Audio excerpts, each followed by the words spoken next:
அஸ்ஸலாமு அலைக்கும் friends, welcome to my channel. இன்றைக்கி நம்ம பார்க்க போகிறது சிக்கன் பிரியாணி. இதுக்கு நான் ஒரு 4லேருந்து 5 மீடியம் சைஸ் ஆனியன் எடுத்திருக்கேன்.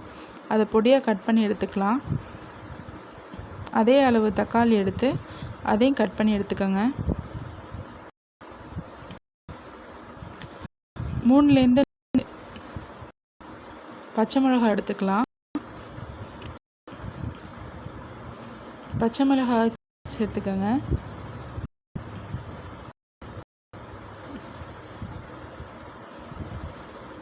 நான் 1/2 கிலோ ரைஸும் 1/2 கிலோ சிக்கனும் எடுத்திருக்கேன். அடி கனமாக உள்ள ஒரு பாத்திரத்தில் 50 கிராம் எண்ணெயும் அதில் பாதி கீயும் ஆட் பண்ணிக்கலாம். பட்டை, கிராம்பு, ஏலக்காய், பிரியாணி இலை, ஸ்டார் அனீஸ் எல்லாத்தையும் சேர்த்து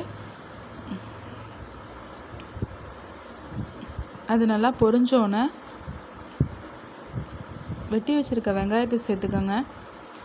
வெங்காயம் நல்லா பொன்னியாக வதங்கி வந்ததுக்கப்புறம்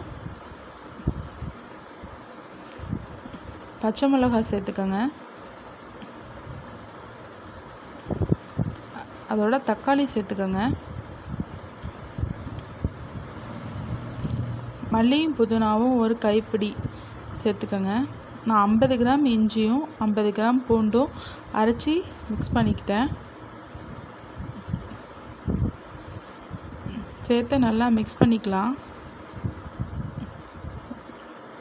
அப்புறம் மல்லி புதினா சேர்த்துக்கோங்க, ஒரு கைப்பிடி அளவு. அரை லெமன் சேர்த்துக்கோங்க, எலுமிச்சப்பழம். அப்புறம் கோழிக்கறி அதோட சேர்த்து நல்லா மிக்ஸ் பண்ணிக்கோங்க.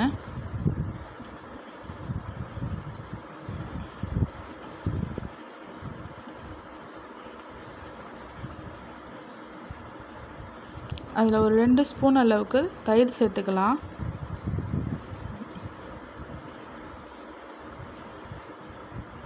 இந்த கோழிக்கறி வேகிறதுக்கு தேவையான தண்ணி, அதாவது 1 டம்ளர் 200 ml சேர்த்தா போதும்.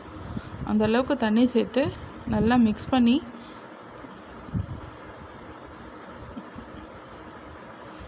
மூடி போட்டு விட்ருங்க. அப்புறம் இன்னொரு பாத்திரத்தில் 1/2 கிலோ அரிசி வேகிறதுக்கு தண்ணி சேர்த்துக்கோங்க. நான் 1 ஹவருக்கு முன்னாடியே பாஸ்மதி ரைஸை ஊற வச்சுட்டேன். அதோடு சேர்த்து நல்லா ஹாஃப் பாயில் எடுத்துக்கோங்க. குருமா ரெடி ஆயிடுச்சு, பிரியாணி குருமா. இதில் நம்ம இருக்கிற சிக்கன் எல்லாத்தையும் எடுத்துகிட்டு அதில் நம்ம ஹாஃப் பாயில் பண்ணி வச்சுருக்க பாஸ்மதி ரைஸை சேர்த்துக்கோங்க.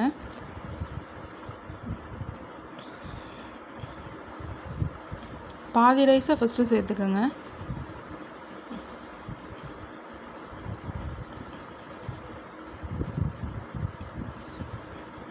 அதை ஈவனாக நல்லா பரப்பி விட்டுட்டு நம்ம எடுத்து வச்சுருக்க சிக்கன் அதில் சேர்த்துக்கோங்க.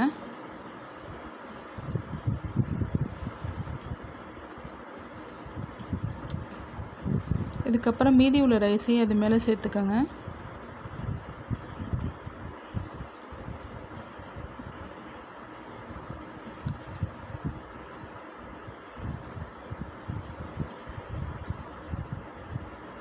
நீங்கள் ரைஸை பாயில் பண்ணும்போது 1 ஸ்பூன் ஆயில் ஆட் பண்ணிக்கிட்டிங்கன்னா அது ஒன்றோட ஒன்று ஒட்டாமல் வரும். ஒரு பிஞ்ச் ஃபுட் கலர் எடுத்து தண்ணியில் மிக்ஸ் பண்ணி ரைஸ் மேலே தெளித்து விட்டுக்கோங்க. இது ஃபுல்லாக ஆப்ஷனல் தான், தேவையில்லைன்னா ஸ்கிப் பண்ணிடுங்க.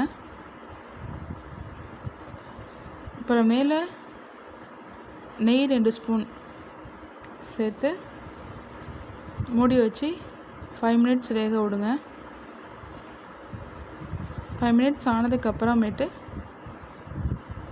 நல்லா ஒரு மிக்ஸிங்கை போட்டு ரைஸ் வெந்துருச்சான்னு பார்த்துட்டு 2 மினிட்ஸ் வச்சு இறக்கிட்டிங்கன்னா பிரியாணி ரெடி ஆயிடும். தேங்க்ஸ் ஃபார் வாட்சிங். வீடியோ பிடிச்சிருந்தா சப்ஸ்கிரைப் பண்ணுங்கள். தேங்க்யூ.